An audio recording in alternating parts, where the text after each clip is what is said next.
Good evening guys. जैसा कि आपसे प्रॉमिस किया था कि पंजाब पुलिस कांस्टेबल के लिए और सब इंस्पेक्टर के लिए जो भी सिलेबस है वो एग्जाम से पहले पहले कंप्लीट करवाया जाएगा सभी सब्जेक्ट का। तो उसी सीरीज में आज हम रीजनिंग की क्लास स्टार्ट कर रहे हैं। ये अपना रीजनिंग का फर्स्ट लेक्चर रहेगा जिसमें हम आज रीजनिंग में सिलोजिम्स यानी कि न्याय निगमन का टॉपिक स्टार्ट करने जा रहे हैं। क्लियर है क्या?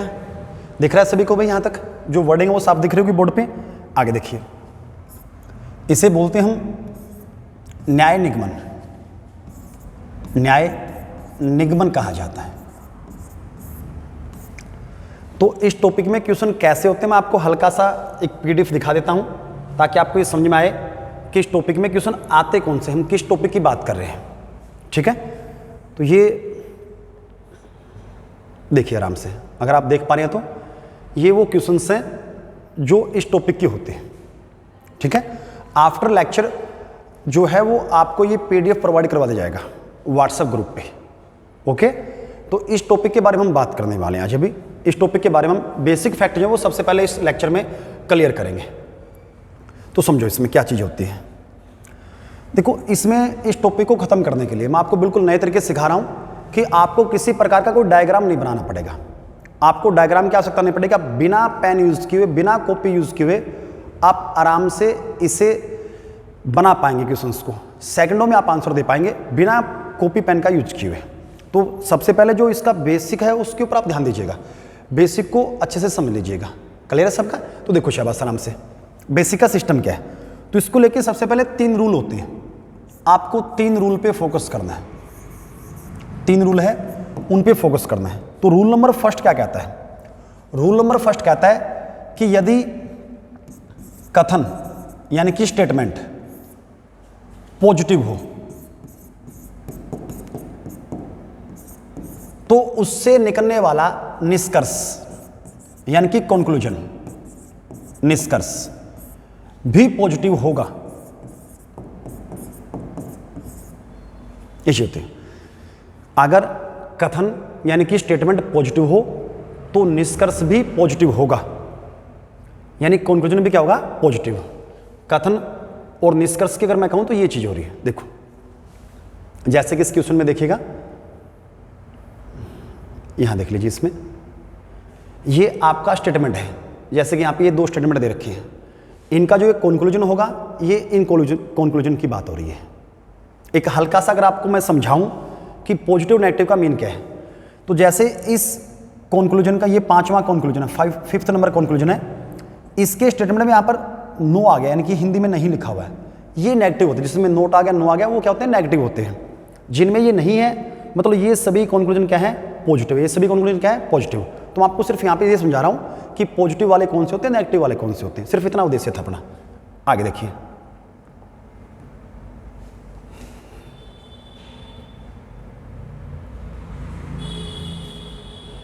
देखो शाबाश आगे। तो अभी आपने जो समझा वो क्या है कि अगर स्टेटमेंट क्या है? पॉजिटिव, तो कंक्लूजन पे क्या होगा? पॉजिटिव ही होगा। नेक्स्ट देखिए, रूल नंबर सेकंड है। ये पूरा टॉपिक 2 ही रूल पे चलेगा, 3 रूल पे चलेगा। तो सेकंड जो रूल है वो क्या है? सेकंड रूल कहता है अगर सब्जेक्ट के साथ, अगर सब्जेक्ट के साथ, सब्जेक्ट के साथ सभी यानी कि ऑल, या फिर सब्जेक्ट के साथ कोई, मतलब ये पूरा तो बनता है कोई नहीं, सेंटेंस में मिलेगा आपको कोई नहीं, या कंक्लूजन में मिलेगा कोई नहीं, तो उसको बोलते हैं फिर इंग्लिश में नो वन। यू तो सब्जेक्ट की वैल्यू, इस सब्जेक्ट की वैल्यू हैंडेड मानी जाती है, सो मानी जाती है।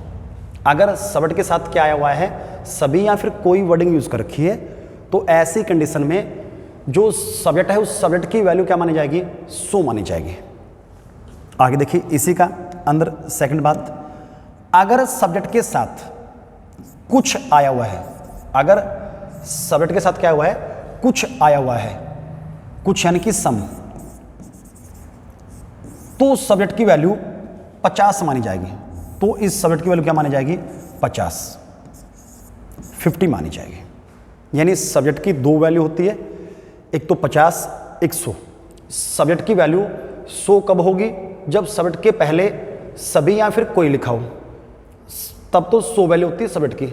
अगर सब्जेक्ट के साथ क्या लिखा हो? कुछ, तो उस कंडीशन में सब्जेक्ट की वैल्यू क्या मानी जाएगी? 50 मानी जाएगी। क्लियर है सबका इतना? अब ये सब्जेक्ट होता क्या है, एक सेकंड होल्ड कीजिएगा बस, अभी मैं आपको समझाऊंगा कि ये सब्जेक्ट चीज क्या होती है। अब बात करते हैं रूल नंबर 3 की। तो रूल नंबर 3 क्या कहता है? रूल नंबर 3 ऑब्जेक्ट के बारे में है। ऑब्जेक्ट के बारे में, अगर सेंटेंस पॉजिटिव है, अगर सेंटेंस, अब मैं सेंटेंस वर्ड यूज कर रहा हूं, स्टेटमेंट नहीं बोल रहा। सेंटेंस जब भी मैं आपको बोलूं तो आप समझना कि मैं स्टेटमेंट और कंक्लूजन, कथन और निष्कर्ष दोनों की बात कर रहा हूं। सेंटेंस का मतलब वाक्य होता है।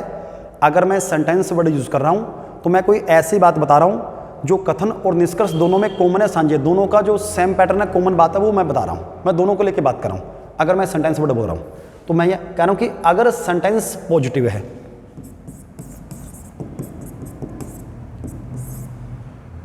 तो ऑब्जेक्ट की वैल्यू 50 मानी जाएगी। अगर सेंटेंस नेगेटिव है, अगर सेंटेंस नेगेटिव है, तो ऐसी कंडीशन में ऑब्जेक्ट की वैल्यू 100 मानी जाएगी। तो रूल नंबर 3 ऑब्जेक्ट के बारे में है, जो ये कहता है अगर दिया गया सेंटेंस क्या है, पॉजिटिव है, तो ऑब्जेक्ट की वैल्यू क्या लेंगे? 50। अगर दिया गया सेंटेंस नेगेटिव है तो ऑब्जेक्ट की वैल्यू क्या मानेंगे? 100 मानेंगे। क्लियर सबका? इन 3 रूल पे ही ये टॉपिक चलता रहेगा। अब ये ऑब्जेक्ट सब्जेक्ट है क्या, इनके बारे में समझ लीजिएगा आप आराम से। जैसे कि मैं यहाँ पे एक सेंटेंस लिख रहा हूँ, स्टेटमेंट नहीं बोल रहा बेटा, सेंटेंस की बात कर रहा हूँ, वाक्य की समझने के लिए। जैसे सभी गाय शेर है। दूसरा लेते हैं, कुछ शेर बकरी है।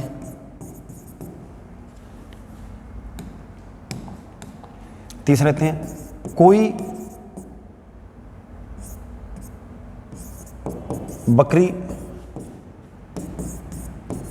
कुत्ता नहीं है। ये 4 सेंटेंस के थ्रू हम इन सब्जेक्ट ऑब्जेक्ट को समझेंगे। तो देखिए शाबाश,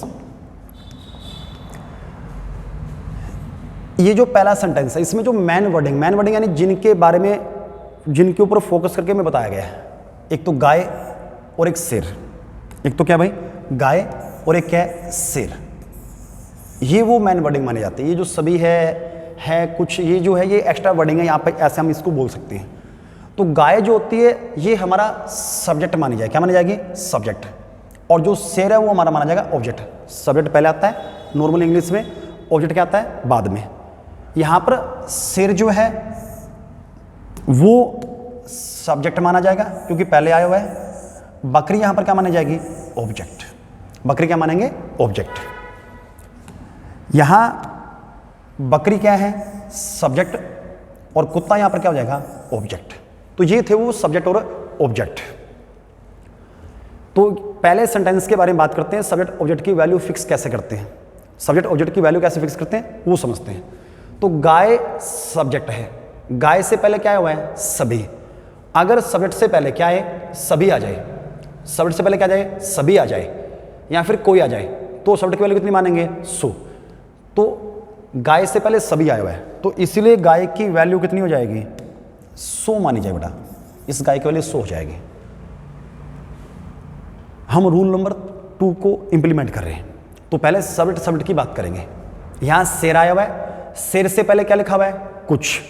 तो अगर शेर के साथ कुछ आया तो शेर यहाँ पे सब्जेक्ट है, सब्जेक्ट के साथ क्या गया? कुछ। तो ऐसी सिचुएशन में इस शेर की वैल्यू क्या मानी जाएगी? 50 मानी जाएगी। क्या मानी जाएगी बेटा? 50 मानी जाएगी। यहां पर सब्जेक्ट कौन है? बकरी। बकरी से पहले क्या आया हुआ है? कोई। बकरी से पहले क्या आया हुआ है? कोई। तो जो बकरी है उससे पहले कोई आया, तो जो कोई आ गया शब्द के साथ, तो कोई आने की वजह से बकरी की वैल्यू कितनी हो जाएगी 100। अब हम रूल नंबर 3 की बात करते हैं। रूल नंबर 3 किसके बारे में था? ऑब्जेक्ट के बारे में, कि रूल नंबर 3 जो है वो ऑब्जेक्ट की वैल्यू फिक्स करवाने में हमारी हेल्प करता है। तो पहले सेंटेंस में हमारा ऑब्जेक्ट क्या है? शेर। ये जो सेंटेंस है ये एक पॉजिटिव सेंटेंस है। अगर सेंटेंस पॉजिटिव होगा तो ऑब्जेक्ट की वैल्यू कितनी होगी? 50।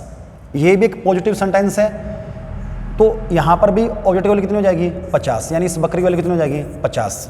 ये जो सेंटेंस है इसमें नहीं आया हुआ है, नोट आया हुआ है, तो ये एक नेगेटिव सेंटेंस है।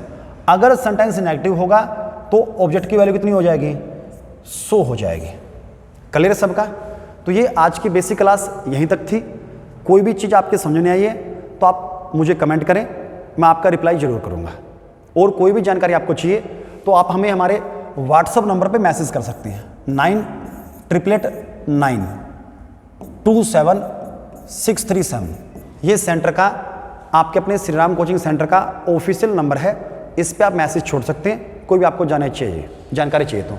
इसका PDF चाहिए तो आपको व्हाट्सएप पे इसी नंबर पर मैसेज करें, आपको PDF प्रोवाइड करवा दिया जाएगा। आज के लिए सेशन में इतना ही। जल्दी हम इस क्लास को आगे कंटिन्यू करेंगे। जय हिंद, जय भारत।